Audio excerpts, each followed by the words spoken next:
Because who doesn't need wellness? We all need it. Why do we need a coach? Because we don't have ICE 360.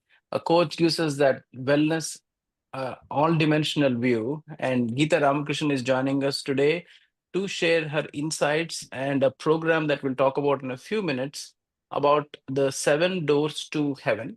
Geeta runs an organization that is a transformative journey, and she's part of this program to provide you the details of that. And we have another special mental health therapist, as she calls herself. Divya Malik is going to share the details of the program, the way this came together, the way these two lovely people have partnered as educators, as coaches, as therapists to do something very magical and calling that program Seven Doors to Heaven.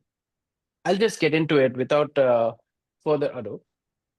Divya, start us off with what is the essence of this program? What is the Seven Doors to Heaven, and why is it called the Seven Doors to Heaven? Would love to dive in. Go for it.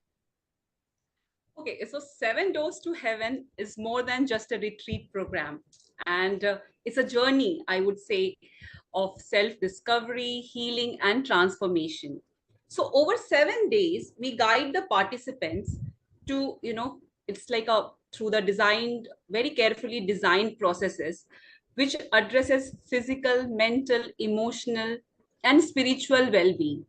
So Mm, if you see, like these four are the main pillars of our retreat program. And and then further, we take them to a different journey where they connect with their own selves. And that's how the Seven Doors of Heaven program is all about, taking from gross reality to subtle reality.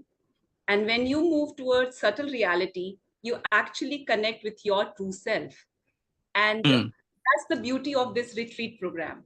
And why we thought of this name, because each door here in our retreat program depicts one of the essence, one of the aspect of our life, which is like mm. physical well-being. Then second door depicts the mental health. Third door is about emotional healing. Fourth is about rational thinking. Fifth is about environmental connection. Sixth is about manifestation. And seventh is about spiritual awakening. Yeah. Lovely. I mean, it's beautiful the way you laid it. We'll talk and quickly transition into people see this as a program, not a retreat, and a program of self-discovery. And it's a journey inward. So we'll talk about from the essence, Divya, thank you for that, to the path. Geeta, I'd like you to start off and say, how does one create this space and embrace and pause and navigate? Because this path is not necessarily a destination. So unwind for us how this path looks like when it's a circle. So, see, we all live in stress. So, when there is stress, the general belief is that we have to push it away. Don't Mm, stress yourself. That's, I think that's a one way of looking at it. But if you look at it from another, like if you know Newton's third law, for anything that you push away, it'll push you back at some time. mm, But the plan is to dance, like in balance, like swing, the swing, Western swing dance. There's a push and a pull, and you have to be right there at the balance to navigate. So you create a safe space around you when you have that balance. And when there is this safe space, it makes you go inwards mm. because you're connecting with your intuitive self. And that's where you get all the ideas. Your entire ideas of how to navigate through the stress lies within you, and that space is what gives you that opportunity.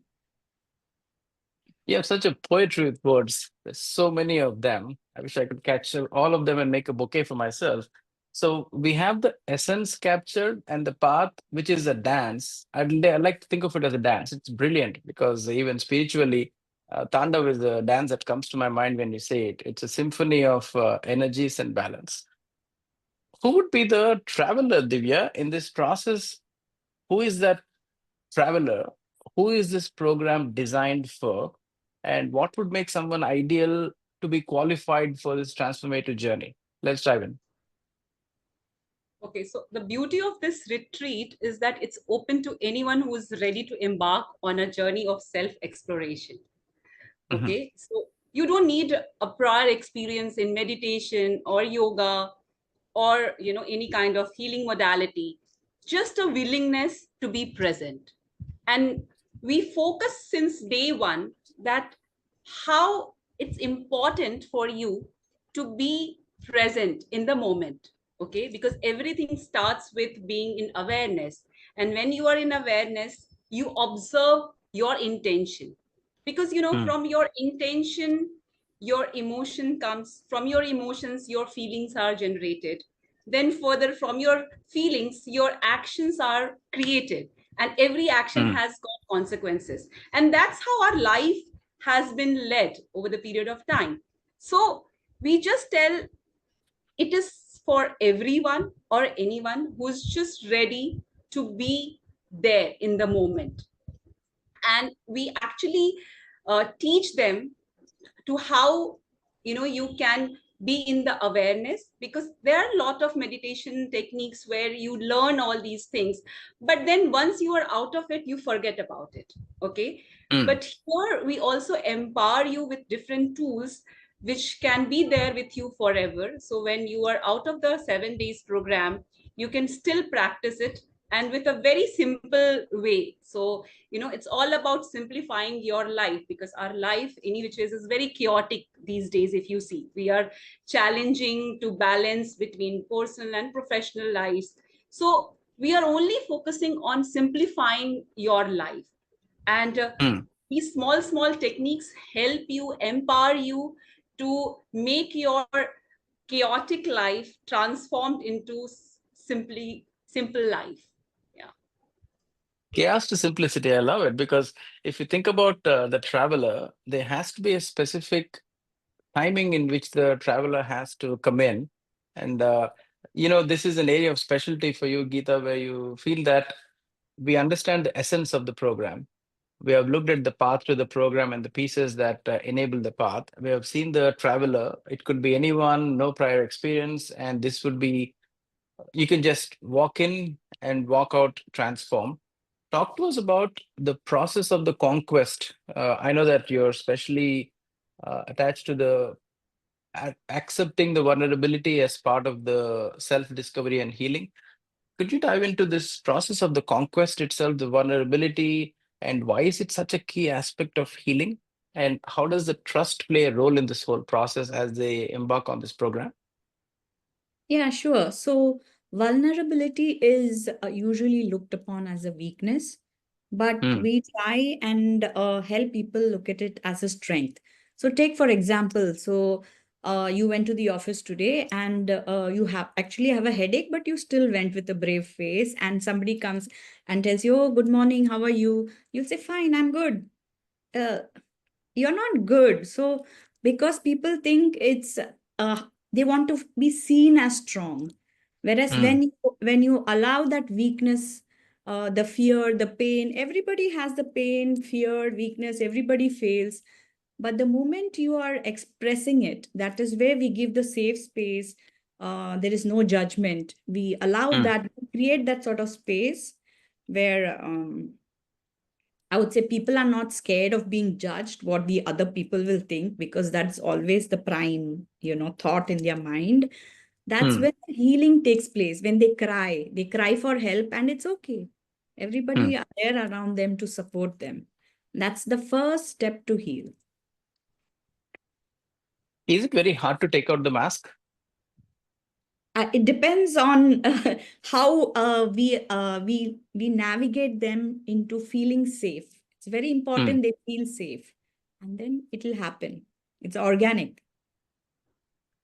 See, if I understood the essence of what I'm going through, this is, by the way, very, very refreshing in understanding. There are so many programs, but there's a lot of thought that has been put into designing the program, in understanding who is it for, when is it to be done, what is the path, creating that safe space. I'd like to understand the timing and the signals. When is the right time to say, hey, now I will reset and do my holistic refresh for myself? If it was a hardware device, I think it's external to me. I would want to poke around it and I can measure it. How do you holistically reset an internal part of ourselves? We can explore and go to Mars, but we don't know how to go inwards. I don't know the vehicle to that. Who would dive in and give me that right time, the right signals, the right science? Do you want to pick this up? Yeah, so see, there is never a perfect time for transformation. Okay. But there are always signs which, like we keep getting. So, sometimes you feel exhausted mentally, emotionally, or physically, or, sometimes you feel that you need a quieter space where, you want to connect with your inner self, or just a curiosity that, okay, now I need to reset myself. So Mm, we keep getting these signs. Most of the times we are just neglecting it, ignoring it. But mm, the moment you connect with yourself, you would know that, okay, now I have to work on myself. Now it's high time. Something which is just going as a pattern in my life, being very repetitive.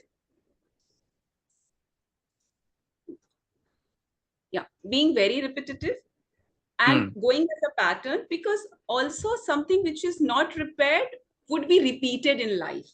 So mm, as you feel that as a pattern something is happening in my life, and then I'm not able to do anything about it, because like you have done lot of things but nothing is affecting you, that's the signal, that's the sign that you need something like this, where mm. you are transforming yourself, and the shift needs to happen. And as you enter in this program, since very moment you enter, that starts working out. Because again, as Geeta ji said, that healing is a journey. It won't happen instantly. There is no quick fix. Mm. Okay. And we are also not working like, as a 2 minute noodles. So it's a journey. But when the healing journey starts, there is no end to it, because this is a journey of your own self. And every step you take, you are going to connect with your own self, and you are delving deep within. And as you Mm. delve deep within, you are connecting with the super consciousness. Well, I was waiting for the word consciousness to come in. It's about time consciousness entered our conversation. I'll tell you about an airport experience. I had to step out and board a plane, and I had to charge my phone. It was at a certain percentage, and somebody else had to share that same charger spot at the airport. Being the nice people, we want to share energy.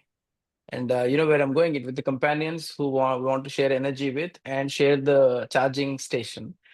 And the first thing I asked him is, how low are you running on your phone? And he said, I'm really at 2%. I looked at mine, it was 71%. I was just proactively charging because I'm very safe in my travels. There is no percentage indicator like it's shown on our phones, on our computers, how much percentage is done, how much percentage is needed. I think genuinely as humans you said the word consciousness is we obviously give someone to a lower percentage to say come in you can share this before because I'm suitably covered.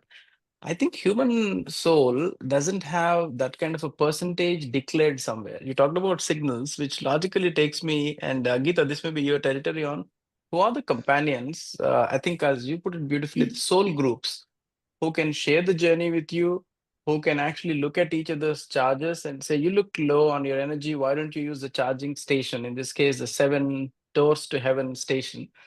Why don't you charge? What is the sharing and soul group concept? Talk us about it. Talk to us about it. Okay, for that, I have this overview. So so we are all souls, and before we are born in this earth, we have a contract which we sign with some friends, maybe saying that, Mm, you know what, I want to be born and I have to learn this lesson of, say, forgiveness. And all my friends, my soul friends say, yeah, oh, wow, amazing. I'll help you. I'll help you. So they are born with us as a group, a soul group, you can say. And maybe one of them is my friend, and we are very close friends, and suddenly she does something that is so horrible that it hurt me so much that we are not friends anymore. Hmm. But hey, I'm supposed to learn forgiveness, and she's only helping me in that, right? So I call her my soul group friend. Only thing, she's having this, this stick, and she's teaching me with a stick, and it is for me to evolve to the next level. I mean, that having said, there are people who lovingly push us to the next level as well. And I feel every time we connect for a reason, and it is that connection which brings us and a lot of people together to retreats like this. This is a very refreshing way to look at it. So these are all not your warm and fuzzy who give you a warm blanket in a cold night. They could have taken off your blanket and make you feel chilly in the first place. Could also be a soul group. And Yes. I have heard about contracts in many environments, mostly because of the corporate work I do in the venture capital. But soul contracts is a word I'm going to steal right off this conversation. And if I'm in the program, this is the taxonomy, the tools, the ideas, I think new things that people would hear in the program as I'm learning it myself.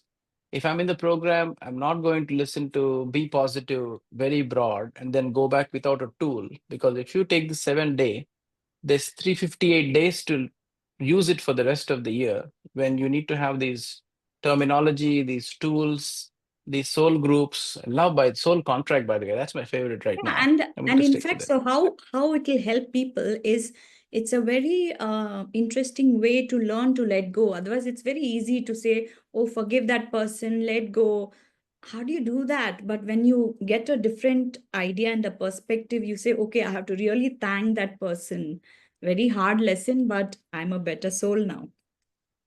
Thank you for hurting me. That will take another podcast. It will take a whole different conversation to have because I'm sure that for the folks who follow philosophy in my world, they would need literally a whole 30 minutes on this. Thank you for hurting me because I'm now a better person conversation. But let me get back to the one step closer to heaven.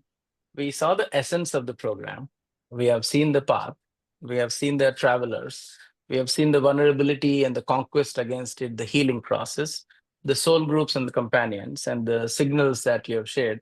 Let's bring it all together for the transformation. And I want both of you to have not the last word, but the seventh word, seventh step, seventh door. On the journey itself, how has this transformed you personally? Because you can't spread honey without sticking some to your own fingers. So, as you transformed people, as you have been a wellness coach, a mental health therapist yourself, give me your key lessons for the listeners as a takeaway, the transformation of your inner journey and how you're sharing it for the world. By the way, we are very thankful for what you're doing. Go ahead, please. Who wants to pick this up first?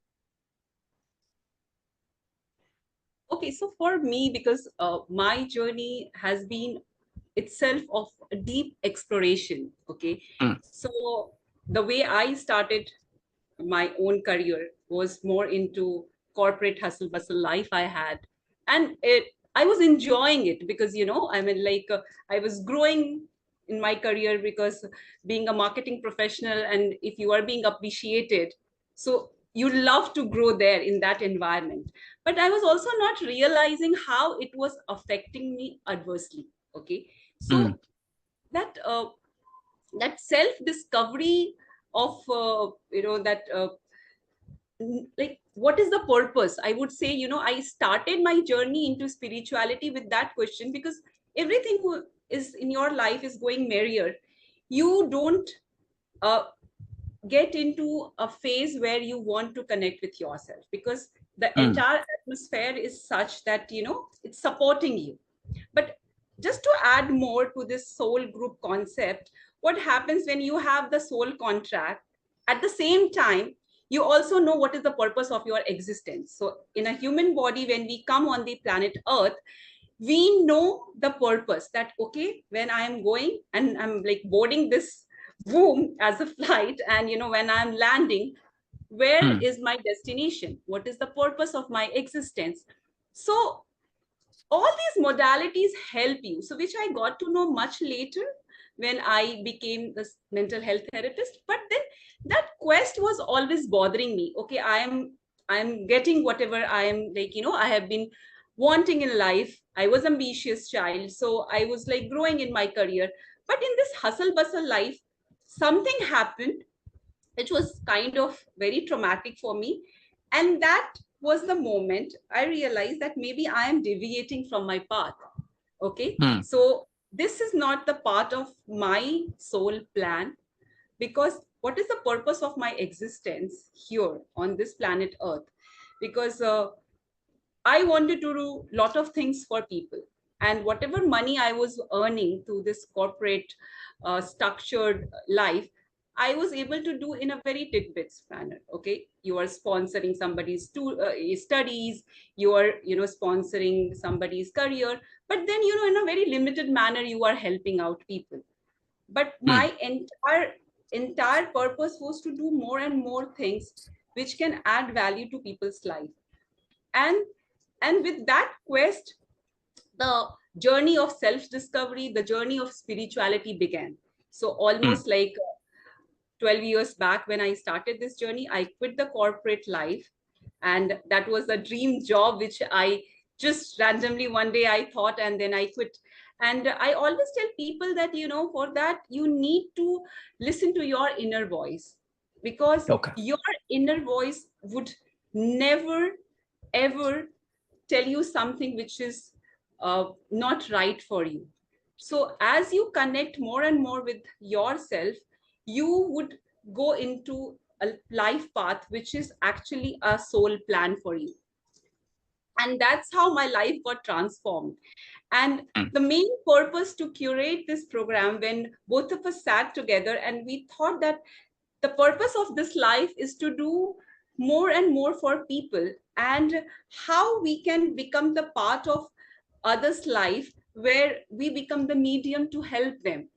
Because in our own journey, while I was trying to come out from different traumas in my life, I used a lot of modalities. And then there was no, fixed module for that. Okay, so I had to literally like wander here and there, seek a lot of information, knowledge, and then try to help myself. So I thought that, this self-help modalities which I used, maybe we can just concise it and then make it available for people on a platter, which becomes more easily available, and then Hmm. like work at the right time. So that Got was it. the like the motive. So I always tell that this is a motive for us, it is a purpose for us.